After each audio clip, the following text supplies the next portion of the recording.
it's Deavan here, and it has been a really long time since we did a get ready with me. I haven't had anywhere to really do this video or where to get ready, so I'm gonna work with what I have and we are going to do a fun story time that you guys all requested. So let's get started and let's do that.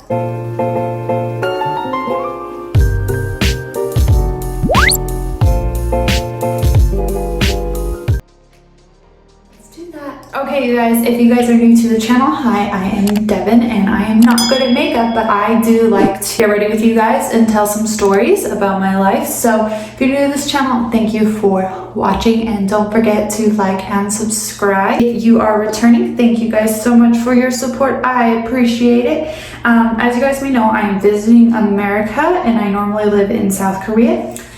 So I don't have much of my makeup here, so we're gonna work with what I have. And today's story is a highly requested one. It's actually about Taeyang'S birth. Now, as you guys may know, I do home videos.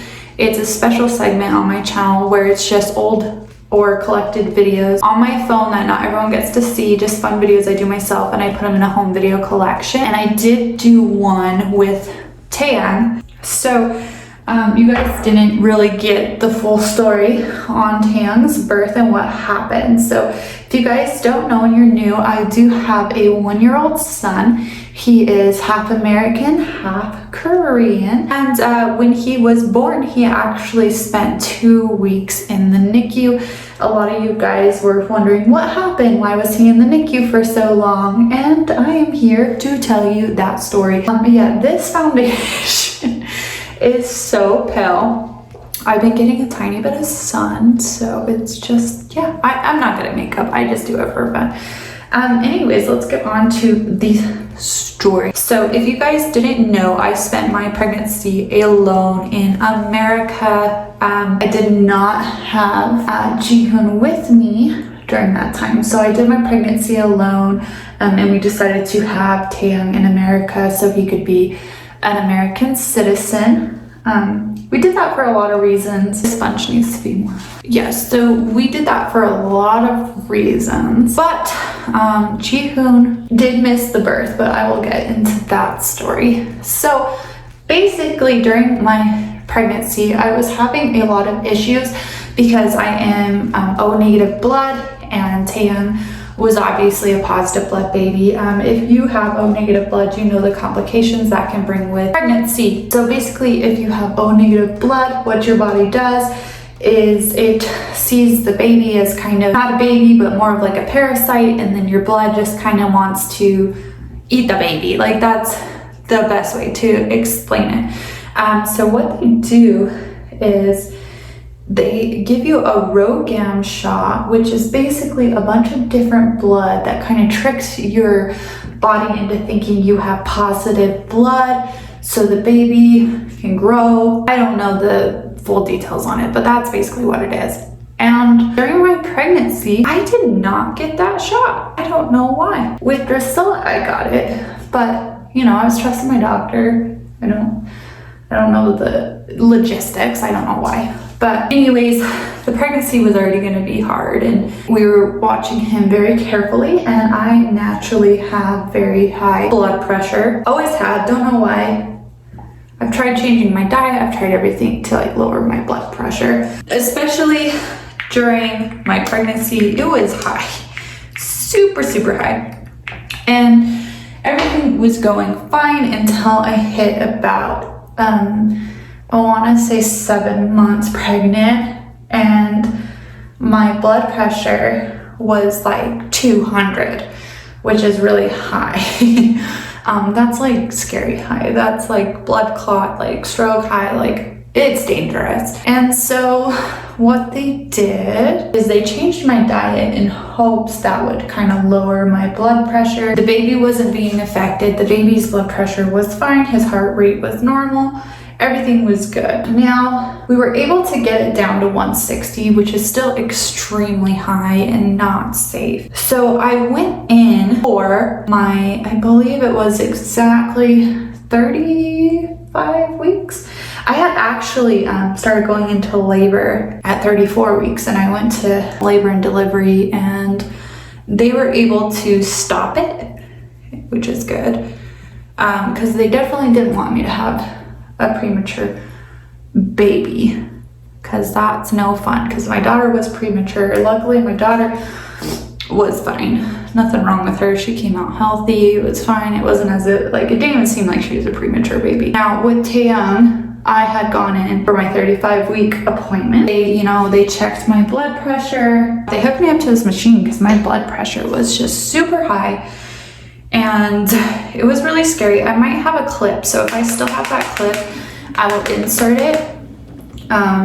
But basically, pressure was skyrocketing above 200. Like, it was at 210. The monitor was freaking out. It was doing this scary red alert thing, and it was just really scary because nobody was telling me what was going on. And I was hooked up to that machine for like an hour, and it was just beeping and no one came in. It was terrifying. And then also the baby's heartbeat was connected to the machine. I couldn't tell you what it is. And the baby's heart rate was at a dangerous amount. Basically, it was way too high. It was super scary. Obviously, my body was putting pressure, and also I had been diagnosed with preeclampsia at this time, so I knew I had preeclampsia. It was a huge problem. Forgot to mention that, but yeah, I had preeclampsia. They knew that. So my doctor ends up coming in, and she's really worried, and we had already scheduled a C-section because I had a C-section beforehand, so we knew that we would have to have another C-section. So my C-section was already going to be early, and they planned it for 38 weeks, and I'm 35 weeks at this point. And she basically came in and she was like, we got to get the baby taken out ASAP, right? Because it's very dangerous. He could die, basically, is what she was trying to tell me. Jihoon was supposed to come out. Now, he wasn't supposed to book his ticket yet because we knew that there was a chance that the baby could come early. So we wanted the ticket money saved, so when we knew the exact date, he could book it for them. That way he could come. Unfortunately, he had already booked his ticket. He was able to change the date, but the reason behind him not changing the date on the ticket was he had work, and there was no way of getting out of work, apparently. So basically, the longest she could wait was 1 week, and she wanted to wait the 1 week just to see if we could stabilize my blood pressure. Every day it was coming in at 200.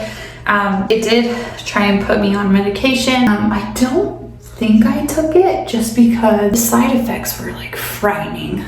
Like, I didn't take it. So what we did instead was trying to do the natural way with food, and it wasn't working. So the day of my surgery, I went in at 6 a.m. and we were getting ready to have the baby. My mom was there. My dad was with my daughter, and I could only have one person in the room. And it's funny because my birth is on TV. So a lot of people think there was a camera crew in there, but there wasn't. It was just my mom. She was holding a phone. She had a GoPro on her head, and basically had cameras on. So we were able to capture that. TLC actually wasn't involved in that at all. We decided to give them the footage, and they were very happy about that. So you're welcome.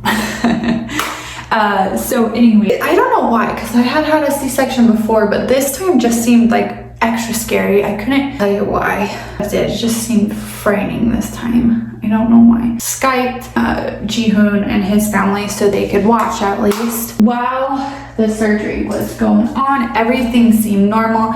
Everything seemed okay. It seemed to be going smoothly, and it was pretty fast. When you have a C-section, your baby comes out within like 5 minutes. It's not a long surgery. It takes about 5 minutes for them to get the baby out. The long part is them, stitching you back up. And so in the surgery, everything's going good. They pull out my little man, insert clip. And it was just an amazing moment. And he was not crying, which really scared me, because when you have a baby, you just want to hear them cry. You want to know that everything's okay. But for being born at 36 weeks, he was really big. He was almost 9 pounds at 36 weeks. So we were like, oh my God, a healthy baby, everything's good to go. We don't have any worries. And so my mom goes back there, and I didn't know this was happening because I'm obviously getting my surgery. But my surgery door's open and I can hear them, like, you know, taking care of him. And while I was getting my surgery, apparently Taeyang could not breathe. He wasn't able to breathe. His heart rate was going. He was basically dying, and I had no idea. It was very terrifying. And so the nurses were working on him, trying to get his breathing. They put him on oxygen. They were just basically doing everything they can to save this little boy. And they didn't know why he wasn't breathing. They couldn't figure it out. There was no water in his lungs, because my daughter had that problem where there was water in her lungs, and they just, you know, squeezed it out. She's good to go. But they just didn't know. And as I'm getting, you know, stitched up, I hear the NICU or whatever room they were in, alarms going off, and it sounds like a fire alarm is the best way to explain it. So the alarms were going off, and I'm sitting there panicking, and my doctor looks up and she's like, "Don't worry, it's not your baby. He was born healthy. Everything's fine." Like, she's just trying to calm me down. But so she's trying to calm me down. We're more than positive it's not my son. Everything's fine. And she's getting nervous because the alarms are just going off. You hear them say, "Shut the door, shut the door." Everyone's freaking out. So my doctor decided to stop, you know, my surgery to go check.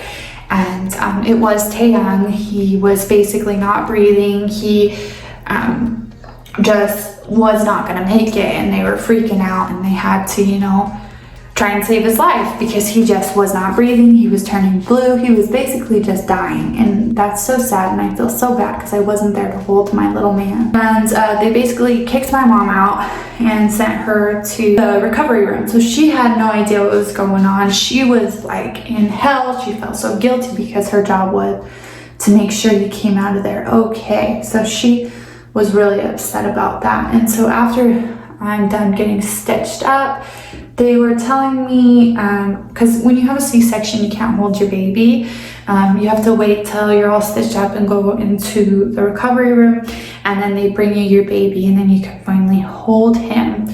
And they were telling me everything's fine. He's only gonna be in there for like 2 hours, and then we can bring him to you, and then he can recover in your room. Everything's fine. 30 minutes pass, and I have no idea what's going on. And I haven't seen my baby yet. I didn't really get to see him. I didn't get a good look at him. I didn't know if he was okay. They come in and they say, you know, I think he's gonna have to be in the NICU for about 5 hours. So what we're gonna do is we're gonna wheel you in, because I just had surgery, and when you have a C-section, you can't walk for a couple days. You're completely like paralyzed for like I think almost 42 hours. So they're like, we're gonna wheel you back there in your bed. They were gonna wheel the hospital bed back there so I would be able to hold him. And so what they did is they wheeled me back there, and I tell you guys, I vomited so much. Every time I have a C-section, I just vomit. Anytime I feel movement, I vomit. With Drusilla, I didn't vomit that much, but my second time, I was vomiting every 10 minutes. It was so bad. And I hadn't had any food, but I just kept vomiting. And so I get in there, you know, in the NICU. They wheel me over to him, and he's just covered in wires. He has an oxygen in his nose. I have no idea what's going on. They weren't telling me what was going on. I'm like, oh my God, is my baby okay? You know, they put him on my chest, did some skin to skin contact, hoping that would like calm him down. And he was just breathing super weird and making these noises. And you could tell he was just in a lot of pain, and no one really knew why he was in pain, why he wasn't breathing, like what was wrong. Very freaking sad. And so they wheeled me back. I was only allowed to be with him for like 20 minutes. And they came in, and I was by myself at this point because my mom did have to leave because she was watching my daughter for me. So she did have to leave, so I was by myself. And they came in, and they're like, you know, he's gonna have to stay in the NICU. They were thinking 3 days. So I was pretty upset. And they were saying, you know, we think he's only gonna, this is my first time trying this, so I don't know how it's gonna work. Only gonna be in here for 3 days. We just have to get his breathing under control. But I was allowed to go to the NICU and see him whenever I wanted. So during this time, I was by myself. I stayed in the hospital for 5 days by myself. My family was taking care of my daughter. They didn't want to bring her to the hospital just yet because we didn't know how she would handle it. We were worried that she would get upset. So I was dealing with this all by myself. Jihoon was in Korea and he was filming for the show at the time. And I tell you, man, I've never been so mad in my whole life. I was mad because he was like filming like drinking scenes with his friends and like having fun, and then I was in, you know, recovering from surgery and our little boy is like dying. So I was pretty mad, I'm not gonna lie. I was furious. And this, I don't know how to do this. I'm not good at makeup, guys. I got some huge eyebrows as it is, so it doesn't really matter. I was already pretty, I don't like that eyebrow thing, guys. I'm never trying that again. I thought it would make my eyebrows look more natural, but it didn't. So I was like by myself. It was pretty hard. It was one of the worst times of my life, being alone and dealing with Taeyang being like in there without his mommy. So I would basically wheelchair myself over there every hour because I was really wanting to breastfeed, and with premature babies it's really good to breastfeed. And so I would go there every 2 hours, stay an hour as long as I could, because like if I could sleep there I would, but you know, I had to at least sleep for a little bit to do my checks, my vital checks, because I still had preeclampsia. I still was dealing with postclampsia and having that issue, so they didn't want me pushing myself too hard. And when I say I did not sleep for that entire 5 days. I made sure to wheelchair myself to the NICU every 2 hours for 5 days straight, and we're talking 3 a.m., 2 a.m., 4 a.m. I never slept, guys. I would probably sleep 1 hour at most, and I was just pushing myself so hard. There was a lot of babies born during that time too, so the nurses were very tied up, everyone else, and they were shorthand, so I didn't really have a nurse who could bring me over there. So I was basically doing everything by myself and really pushing myself just to make sure he wasn't alone and that I was with him. And it was hard, guys. I will insert some clips of what was going on. So basically they said he'd be in there for 3 days, 3 days turned into 5 days, 5 days, 12 days, 12 days turned into 19 days. So during the time I was in the hospital with him, they found out with some x-rays that because his lungs were not fully developed yet. I like doing my makeup in my phone camera, so if I'm looking this way a lot, it's because I'm trying to look at the mirror. Do this. What happened was his lungs were not developed, and when they pulled him out, his big one scream he did let out popped 2 holes in his lung, and they were gonna do surgery, but luckily it was healing by itself, and over time it started to heal by itself. He was on oxygen. There was a point in time where he was declining, so they had to put an oxygen helmet on him for a long time, and he was just wired up, and it was the saddest thing. There was like 5 wires on him at all times. He always had the oxygen, but because he was pulling the oxygen mask off all the time, they had to do a helmet type thing, and he was just so uncomfortable. It's the saddest thing in the world, guys. I do not know where my mascara is, so I'm gonna use my blue mascara, so let's see how that goes. But yeah, he just had this poor little boy. Oh my god, he was in so much pain, guys. Like imagine like it being so painful just to breathe. I was just trying to take care of him the best I could, you know, like none of Jason's family was out there. My family could not be out there because they were watching my daughter, so they had to make sure she was okay.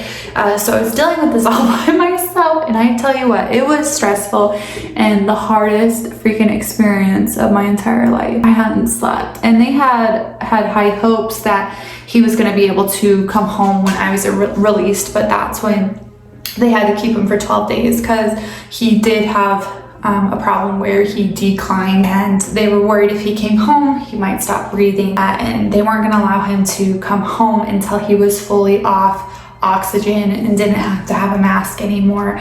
So by the time I was discharged, I was still driving to the hospital every 2 hours to make sure I was there. And we're talking again 3 a.m., 4 a.m. every day for 19 days. During this time, my legs had swollen up so big, guys. Like it's I forget the name when you're retaining water. I was just retaining so much water. My legs had swollen 5 times the normal size, and I already have pretty natural big legs, so you can imagine. And my feet were so swollen that no shoes would fit.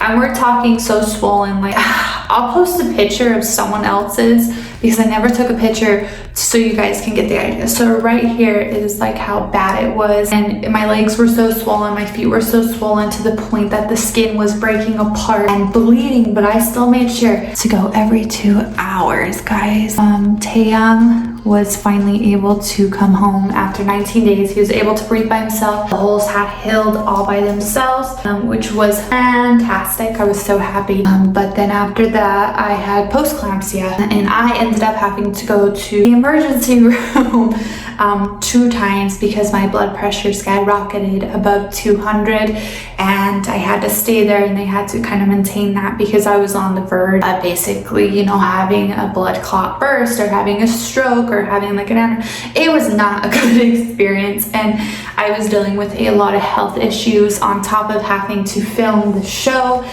because they did come out just 2 weeks after. Like, they came out 3 days after he came out of the NICU, and that's when we started filming with Jihoon. And during that time of filming is when I had to go to the emergency room.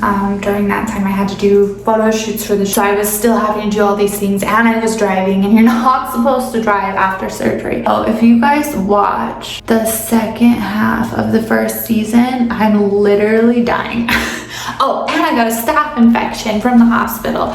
So during the time we were getting the passport, I was dealing with so much. I had just gotten out of the ER when we had to film the passport scene, and I also was driving, and I just remember just being in so much pain and being so sick and tired, guys. It was rough. Definitely not an experience I wish on anyone when coming out of that situation. Side note, isn't this pony the cutest? I've been pulling my hair up because as you guys know, I get my hair extensions done in Korea, and my hair has outgrown so much, and no one around here will take out my extensions. So that is why it's so messy up here, because my extensions just will not lay flat. So side note, just so you know. Last half of filming, I had just gotten out of the ER. I had post-eclampsia. My blood pressure was crazy, guys. And when you guys see me move to Korea the first season, I still had all these blood pressure taking things. I had medicine, like they were on their stuff to make sure I was okay. I still have high blood pressure. I don't know how to get it down. It's still something I'm dealing with. Taeyang is healthy. He's 1 year old, and he is just healthy. He definitely doesn't have any problems with breathing. He is so advanced, and he's so great. If you want to see more about his story, I did do a home video style, like mentioned earlier, that showed kind of the journey of his first 8 months, I believe. If you want to go watch that, check it out. It's in my home video playlist. Home videos are just random videos on my phone that I put into a music style type so you guys can enjoy and watch the videos you don't get to see. Thank you so much for hearing my story. If you guys liked this video, like and thank you guys for being so supportive. And we are about to hit 100,000 subscribers, so thank you guys so much. That's so amazing. And I promise you guys, the reason why I haven't been uploading lately is because the show is airing. And unfortunately, while the show is airing, there's certain things I can't like put on YouTube. I have to get approval, video ideas, and that kind of stuff, because we got to make sure there's no spoilers in there for legal reasons. I can't say why, but I believe you guys will find out in about 6 episodes maybe, so please bear with me. I'm so sorry I can't go into details on why I had to come here all of a sudden, but I can assure you the show will cover that. So make sure to watch the show every Monday. As for now, like and subscribe, and thank you.